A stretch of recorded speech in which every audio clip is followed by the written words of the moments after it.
একটা কথা বলছি, মনোযোগ দিয়ে শোনো। ঘন ঘন মুখের মধ্যে পিলাফ মাস্ক লাগালে তুমি তাড়াতাড়ি বুড়ি হয়ে যাবে। এবং কখনোই যদি মুখের মধ্যে পিলাফ মাস্ক না লাগাও, তাহলে তোমার মুখের লোমগুলো বড় বড় হয়ে যাবে। মেকআপ বসবে না, ফাউন্ডেশন বসবে না, কোনো কিছু বসবে না, কোনো ক্রিম লাগাবা বসবে না। লোমগুলো বড় বড় হয়ে যাবে, মুখটা কালো দেখা যাবে।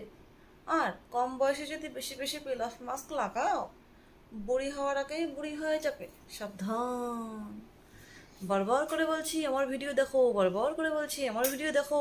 আমার চ্যানেলে যাও, পিলাফ মাস্কের বহু ভিডিও রয়েছে, ডিটেলসে ভিডিও রয়েছে। এক্ষুনি সাবস্ক্রাইব করো, এক্ষুনি সাবস্ক্রাইব না করলে বাকিটা বললাম না। সাবস্ক্রাইব করতে কোনো পয়সা লাগে না, সাবস্ক্রাইব করো। আর যাই দেখো কী করে স্কিন কেয়ার করতে হয়, কী করে হেয়ার কেয়ার করতে হয়, কী করে আমার মতো সুন্দর হতে হয়।